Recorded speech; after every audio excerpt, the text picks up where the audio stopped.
good afternoon, I guess. And I guess by the fact that you guys are here, you are interested in serverless, and hopefully I can teach you one or two things. So my name is Yan. I've been working on AWS and building stuff on AWS since about 2010. And the last, since 2016, I've been pretty much entirely focused around serverless. So nowadays, I kind of wear different hats. On one side, I work as a developer advocate for the Lumigo team. And Lumigo, I think, is still the best observability platform when you're working mostly with serverless. And the other half of my time I spent working as an independent consultant, where I actually help other companies adopt serverless and avoid many of the mistakes that I've made over the last couple of years. I think one of the things I notice a lot when I'm working with students and clients is that the number one thing people struggle with is coming up with a good development workflow for how to work with serverless technologies, how to test your application, how to organize your deployment, your code, and how do you kind of figure out which environment to deploy into, and how to make sure that everyone can work on their own environment without stepping on each other's toes. We're going to cover all three of these things, but I think I want to start with probably the single most important one that people struggle with, which is testing. I think specifically around testing is how do you get a fast feedback loop between making some code changes and then being able to run your test without having to wait for full deployment, like a couple of minutes before you can run any tests against your code. And also how do you be able to test your code locally, because the local development for many is still a challenge. I mean, how can I run my code locally so I can put the breakpoints and step through the code when there's a problem? For many people, it feels like at least that the only way to test your code is to deploy them to AWS and then run them remotely. And I'm going to show you 5 different ways how you can get a good local development experience when you're working with serverless.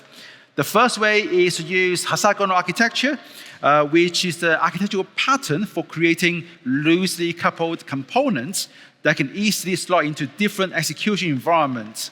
And they basically use abstractions called the ports and adapters, which is why it's often also called ports and adapters architecture as well. And it's usually drawn in a diagram like this, where right in the middle, you've got your core domain logic. This is all the business logic you have, encapsulated into their own modules and libraries, and hosted inside your application layer.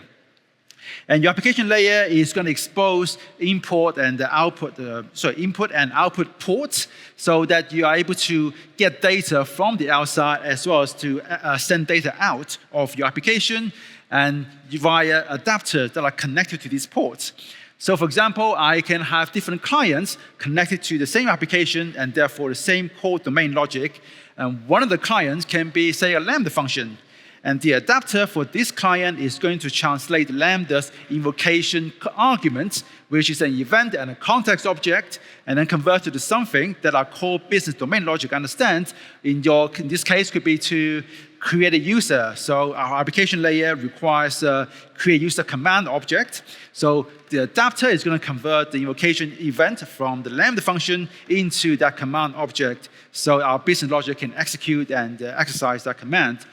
And I can have different clients for the same application. So I can create another client to say, now I want to run my application inside a Fargate container or any kind of container. And the adapter would be, say, for Express.js application, web application, and then it's going to convert the HTTP request into the same create user command object. So same code, same logic, but exposed to different client applications depending on the situation. So this gives me a lot of portability, and also a very good way to win the argument against managers that are worried about vendor lock-in. So you can say, okay, well, we are doing some work ahead of time to put the right abstraction in place so that later, when we want to shift from Lambda to containers, it's not going to be a big rewrite. But it's not just about stuff going into your domain, but also stuff coming out. So you want to save data to a database, for example, or to call some third-party service. You can have output ports and adapters for different external systems, which could be to, say, write a user you've just created into DynamoDB, so you've got a record of that.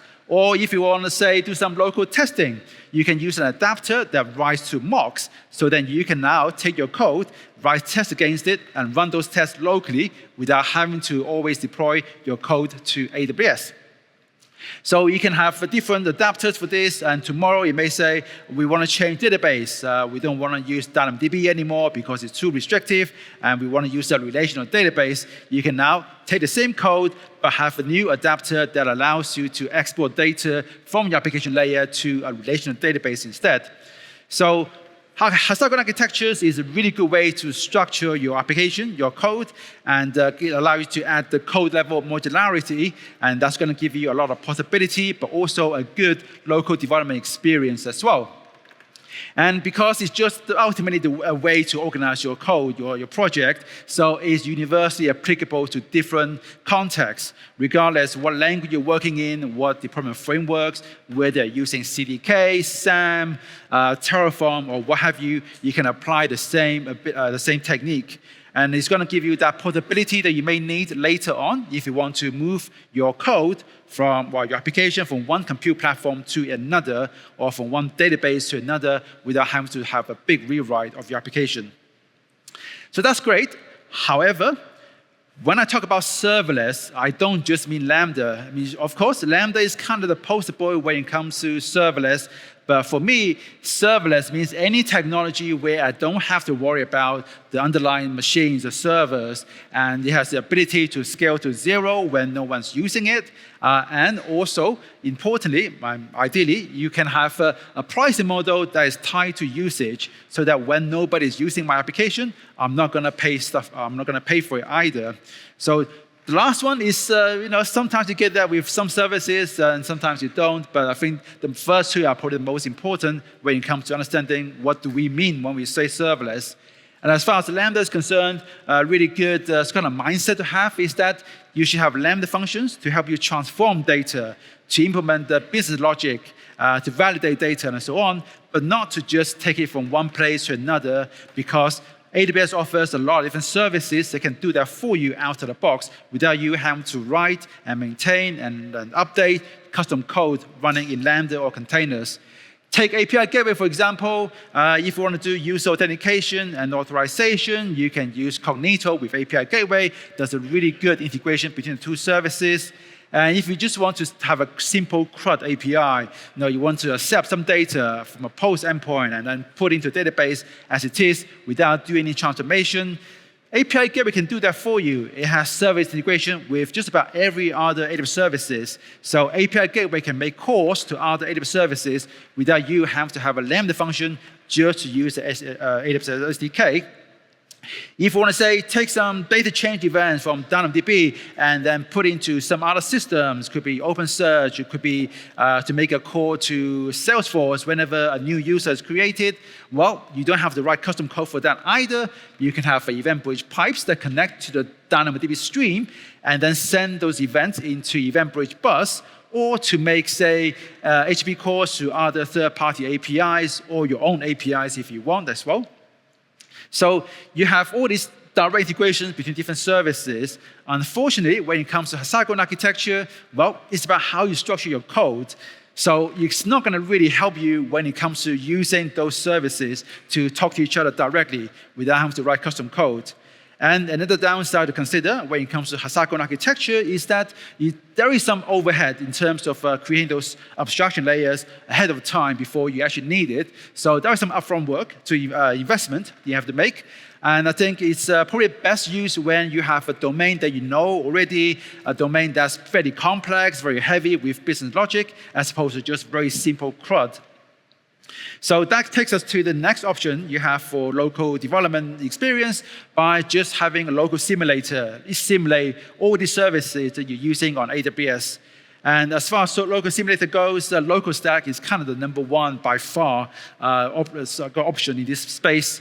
So if you take the example that we had earlier, that system with all these direct integrations, you can actually simulate all of them on local stack. You will run your deployment with CDK, Terraform, or what have you. They have local versions of those CLIs to deploy all your resources onto local stack. So you're simulating everything on a container on your machine.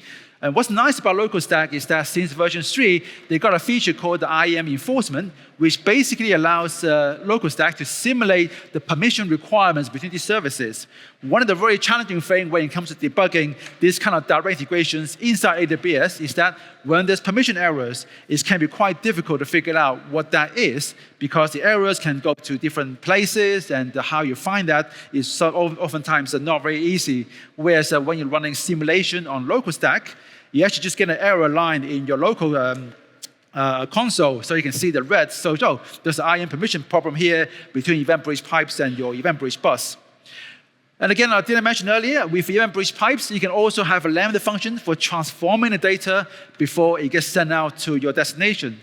So you can have one pipe for every target, and depending on what a target needs, you can have a different Lambda function for transforming the data, not for transporting data. So with something like local stack, the great thing is that it has much broader coverage in terms of the services you want to work with, not just Lambda function. However, it's still just a local simulation. It's never going to be 100% accurate. They have a really good coverage of the APIs AWS offers, but there's always going to be some missing APIs or like just bugs that, well, nowadays they're a lot better, but back in the day when I first started using local stack 5 years ago, I think, it was just bugs all everywhere. It's quite difficult to use. But also sometimes you get subtle behavior differences between the simulation and the real thing. So those can be quite tricky. Those can be a problem whereby your test will pass, test will pass in the real thing, but then you'll fail on locally because of some behavior differences. So something to keep in mind, I think local stack is a really good way if you are working in an environment where it's difficult to use ephemeral environments, which I'm going to talk about in a minute. And so local stack is a really good way for you to have an environment to yourself so they can test your code in isolation from everything else that everybody else is doing. Option 3 is to write your APIs as a lambda lift. And the lambda lift is basically a pattern where instead of having one function for every endpoint, you just take an existing Express.js application and then run it inside a Lambda function. Nowadays, there's a pretty good ecosystem of tools that support this pattern, including the Lambda web adapter from AWS, whereby you can run it as a Lambda extension. And what it's going to do is convert the Lambda invocation event into a standard HTTP request that your web framework understands. So you can run Python, Flask, or JavaScript with Express.js. I think there's Java and support for .NET as well. Different language frameworks, they all support kind of the same pattern. You can also use like a really lightweight framework that mimics something like Express with something like Serverless Express. There's also Breath for PHP and Zappa for Python as well. There's really quite a big ecosystem of things that support this pattern now. The great thing about writing your Lambda lift is that, well, it's just very familiar to developers who are used to working with Express, Express.js or Flask or whatever. You can test your application the way you're used to. So just run up the Express.js app locally and then run tests against that. And also, because it's just running Express.js or Flask or whatever, so it gives you a very good portability again, if you want to, say, move from Lambda to containers at a later date. However, again, it doesn't support things that are outside of your code. So when it comes to serverless, you often hear people talk about the service flow, where as much as possible, we want to use services to do all the hard work for us. But that also means things like you're going to be using direct integrations between different services, and those things are much harder to test when they're not within your code. So you have to think about how you're going to go about testing those as well. Another thing to consider when it comes to Lambda lift is that many of the frameworks that you use, those web frameworks, they're not designed for the constrained environment that Lambda is, which means oftentimes they are quite heavy, they're quite big, so they have a cold start penalty. And the fact that you're using the Lambda web adapter, if you are, then there's also overhead from that as well. I think from my tests, it normally adds about 50 to about 100 milliseconds to cold start when using the Lambda web adapter. And the whole sort of ecosystem is around supporting Lambda lift APIs. You can have the same pattern for event-driven architectures for processing events in real time, but the support is not quite there from the tooling support and the whole sort of ecosystem around it. And when you're using, say, one Lambda function to handle all of your API routes, another thing you got to think about is that from an observability point of view, you now have one set of metrics for that one function, and therefore it's harder for you to understand that when there's a problem, is it one endpoint? Is it the whole thing? Is it like a more systemic thing, or just have one endpoint having a problem because some third-party API you're calling is having an issue? So you now have to be responsible for creating custom metrics for each route so that you then are able to have those fine-grained alerting as well that tells you, hey, there's a problem, and it's this endpoint specifically, as opposed to, oh, your API has got a problem, there's a high error rate, but then you have to figure out which endpoint is the problem. So with that, you can also find that many of the infrastructure as code frameworks has got built-in support for local development. With things like Server Framework, SAM, and SST, you have commands that you can run to invoke your function locally. And what you can then do is to just invoke that in a debugger console, so you can then put breakpoints in your code. With something like SST's dev command, it actually invokes the function remotely and then runs something by the side so that it's able to capture breakpoint information and send it back to your IDE via webhooks. Via WebSocket, and the Server Framework copied that in the latest version as well. So that way, you can also have that ability to test your code, deploy it to AWS straight away, and then still have that debugger information back into your console.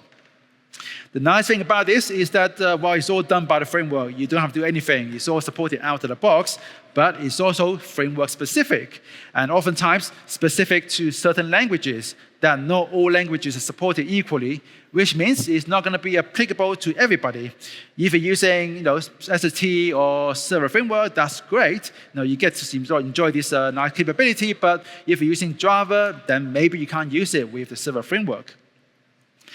And again, it's just about your code. It's just about Lambda functions. So when you don't have Lambda functions, when it's just simple CRUD stuff, taking data from one place to another, then you also have to find ways to test those as well.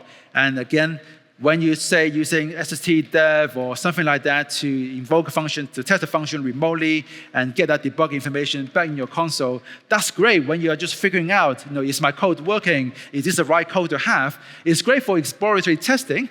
But this is not the same as automated tests that you can run on every single command, every single commit. So you still have to figure out how can I, because you're not going to just, every time you make a change, have a big playbook to run all these commands, make sure everything's okay, right? You still want to have something that's automated that can be run in a CI/CD environment as well. So you still have to figure out, how do I write automated tests for my application such that every time I make a change, all that tests are going to run, make sure that as much as possible, we're not going to release any problems into production. And that leads me to, how do I write tests? And one of my favorite way of writing tests is what I call remote code testing, whereby you execute your code locally and have it talk to remote services, therefore the local and remote code. Because when you think about different ways of testing, typically falls into local versus remote. Local testing, where you're running your code locally, you can use debugger, which is great, very useful, and you can change your code, test it, fast feedback loop without having to wait for deployment. However, when you're running tests locally against mocks, you're asking the question, does my code do what I expect it to? Not necessarily does it work. It's a proxy to that question, but then there's a subtle difference here, because does it work? It's reality, right? If you run it in the real environment and it works, it's great. But does it do what I expect it to is based on the assumptions I'm making in terms of how the environment is going to react to my application. When I make a call to DynamoDB, what's the response that comes back? With mocks, I have a lot of control over exactly what comes back, so I can test my code for that specific situation. But then oftentimes, my assumptions can be wrong. I can't tell you how many times I see an application where all the tests are green. The first time you run it, just boom, just bombs. Because the assumption that you're making, the same flaw the assumption you're making, is in your code and the test. So the test is not validating your assumptions. It's reinforcing it. And so you're not actually getting the value from being able to move fast with those tests. So when it comes to local tests, it's got limited coverage because, again, it's just about your code, and also it's prone to false positives based on the fact that your tests are not validating the assumptions you're making in your code. And your application is more than just your code, right? It's the whole thing. If you're doing direct integrations between different services, you've got to make sure that works as well, because your customer doesn't care if the problem is with your configuration or your code. It doesn't matter. It's your application. You've got to make sure that it actually works and behaves the way you expect it to, or the customer expect it to. So that's where remote testing in the cloud shines, because you're testing in the real environment. If it works there, you're good. And it's going to be able to cover everything. If you're doing direct integration, you're doing stuff in your Lambda function, your code, it doesn't matter. If you're running tests in the cloud, you're testing against the real thing, you're going to cover all of them. But it's slow. Every time you make a change, you forgot a comma in your code somewhere, well, you now have to wait for 5 minutes to do a deployment before you can run your test again. So that feedback loop is quite slow. That's why this form of testing, I also find that as much as it's good for building confidence in your code, it's just not as fast as I'd like. Which is why when it comes to remote code testing, you're taking elements of both and combining them such that you are, as far as your code is concerned, you're testing your code by running them locally, but having them talk to the real AWS services as much as possible. It's not always possible to do this. And also, for example, I would use this approach to do all of my happy path testing. But for failure cases where it's really difficult to simulate those failures, then I'll still use mocks for those. And when you're doing this, because you're executing code locally, you can use a debugger so that for tricky things that are failing, you're not exactly sure why, you can put a breakpoint in your code. You're just running the code locally, right? So you can put breakpoints, you can test them, and you can make a change, fix it, rerun the test, all happening locally without having to wait for deployment to AWS.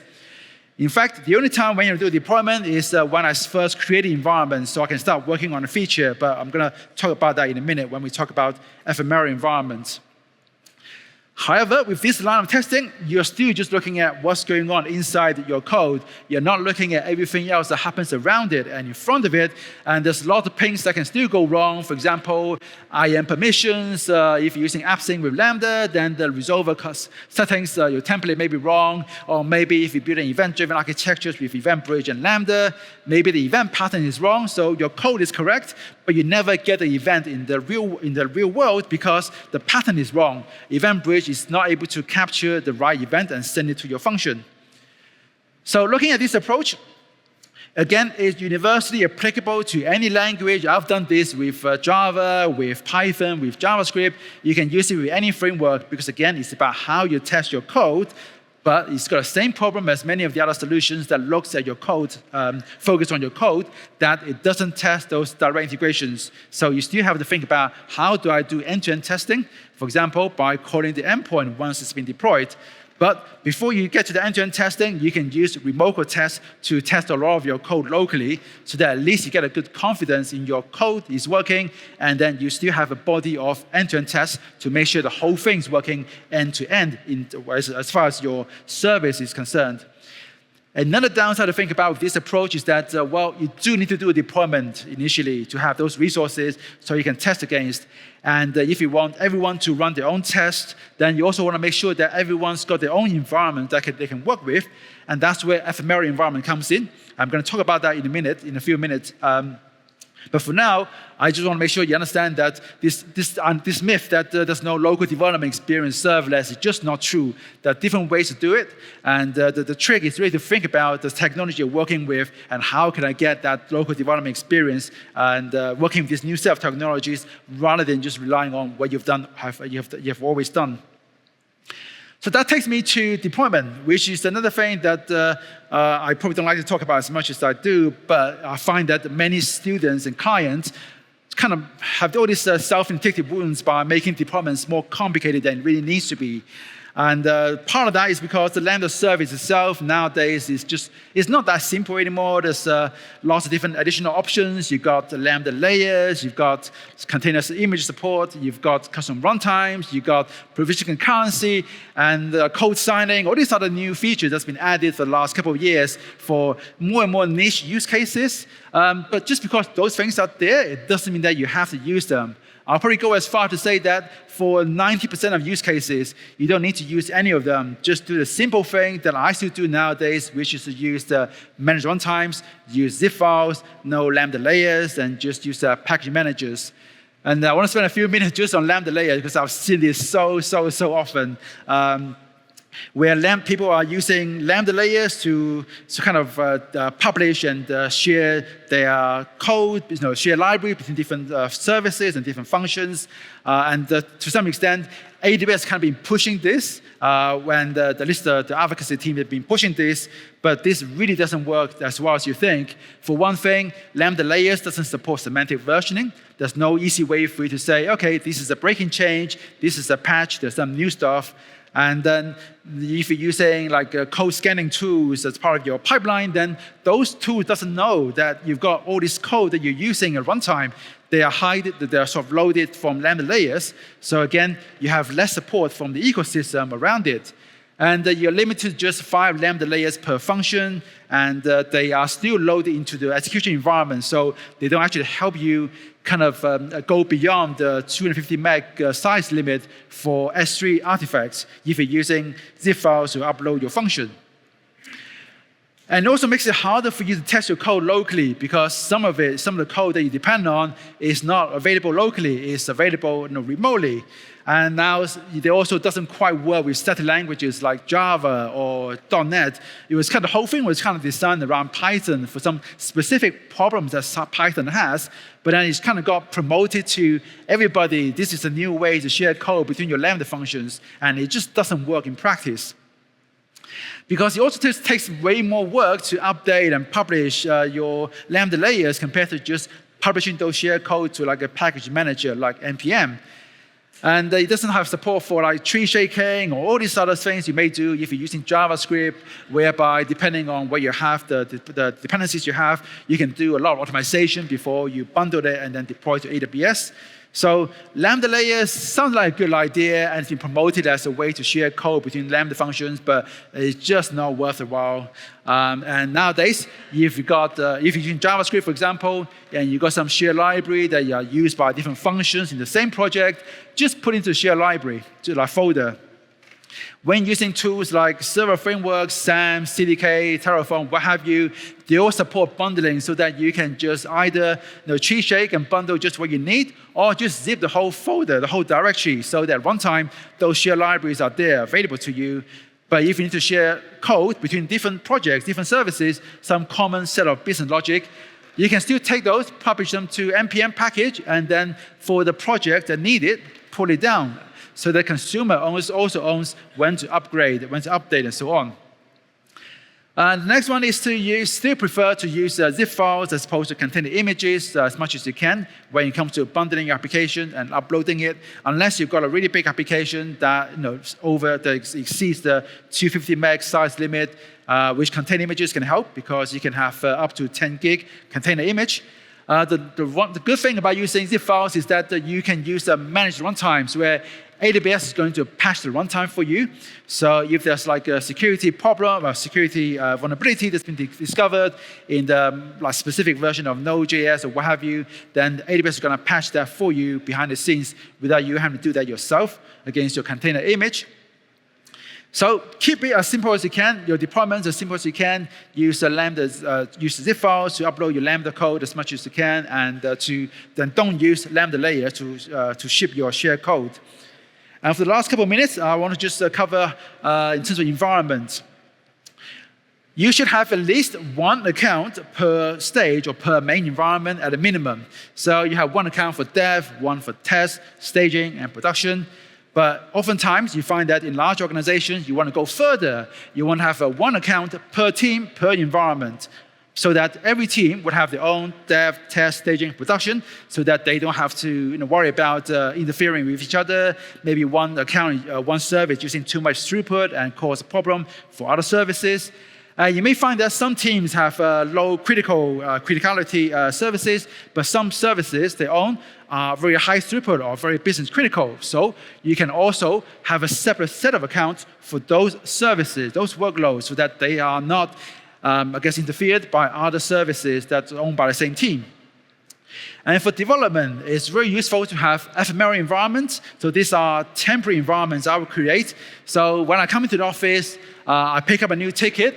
So first thing I do, I'll create a new environment. So a copy of my application, my service I'm working on with the server framework, that's a command. It can do the same thing with SAM, Terraform, CDK, and so on. Make my code changes, run my remote code tests against the temporary environment I've just created. Now, once I get some confidence that this is working, it's fine, I'm going to create my commit. I'm going to send a PR for someone to review, and CI/CD is going to pipeline is going to pick it up, run tests, and once I'm done, I can run another command to just delete it. So now I don't have to worry about cleaning up the environment of all the test data I've just generated as part of this work, and I don't have to worry about stepping on other people's toes because of all the changes I'm making in the environment and all the tests I'm doing as well. So I've got this insulated environment that I can use for my own development and testing. And I don't have to worry about polluting those shared like dev and test and staging environment with all this test data. And I've seen so many teams have got like a monthly script they run to clean up the environments for like test and staging because over time, you're going to have so much pollution that you just can't use it anymore. And the great thing about doing this with serverless and usage-based pricing is that there's no cost overhead. You can have 1, 10, 20 environments. There's no extra cost because you don't pay for uptime. You only pay for usage. So the same amount of usage spread across 20 environments is the same amount of cost. Of course, if you're using things like relational databases, RDS, and things like that, then they require some handling because you don't want to have like 20 RDS clusters, and that's going to create a cost problem. So I wrote a blog post a while back about how do you do this with ephemeral environments. Specifically with RDS, I also find that Neon is actually a really nice service that gives you this support for creating temporary environments for your relational databases. Another place to use ephemeral environments is in the CI/CD pipeline, where, again, instead of running those tests against like a dev environment, I can create a temporary environment just for that CI/CD pipeline run, whereby I'm running all the tests against that. So when I'm done, I'm going to also just tear down the environment. There's no need to sort of clean up the environment either. And when I talk about environment, I don't mean like a separate AWS account for this. So in our setup earlier, we got dev, test, staging, and production. I can typically use the dev account where the developers work and have all the temporary environments sit in the same account. And so that means you have to set up your IAC such that the different copies of the same application can coexist in the same account. And different environments may be captured as different cloud formation stacks or different CDK applications or different Terraforms projects, or it could be a combination of different things because you may also depend on the other things like SSM parameters and other things like that. The main thing really is to make sure that your resource names don't clash. And there's really just two things you need to do. One is don't name resources that you don't have to, because if you let CloudFormation name it for you, it's always going to add some random suffix, so the names are never going to clash. Where you do have to name resources yourself, like the EventBridge bus name, then just make sure that you include the environment name in the resource name somewhere. Could be suffix, could be prefix, depends on how you want to kind of sort the resources and see them, whether by environment or by a particular function. And this approach works really well with remote code testing because, again, we need to have an AWS environment to test our code. So as soon as I start working on a project, I create a new temporary environment for that. So I can run my remote code test as I work on the code changes. And then when I'm done, again, I'm just going to run a reverse command to delete those temporary environments. And also, once you've got your IC set up to support ephemeral environments, now you're almost ready to also go towards a cell-based architecture, which is a more advanced and very powerful pattern for doing multi-tenant applications, whereby you can group different tenants into different environments, different copies of your application, so that you limit the blast radius of what a single tenant can do that affect other tenants. And this is a pattern that AWS uses across the board, across most of their services nowadays, because of the kind of improvement it gives you in terms of that blast radius and management when you have lots of different tenants. So those are the three things I find people often struggle with when it comes to figuring out how do I work with serverless technologies. And the main thing I wanted you to take away from today is really just, okay, you want to look for a local development experience with serverless, there are different ways to do this. So think about which way works best for you. Personally, I normally just go to the remote code testing, but I often find that some teams actually like using lambda lifts or local simulations quite well, depending on specific tools they use and how they, and the context is different. So choose the right tool for you. So I hope it gives you some ideas to think about in terms of how do you kind of change your workflow so that you can work better when it comes to serverless technologies. And if you like this, don't forget to go and rate it. If you didn't like it, go and rate it anyway. But otherwise, thank you so much for being here. If you want to have any questions, feel free to ask them now or just find me in the corridors. Thank you very much.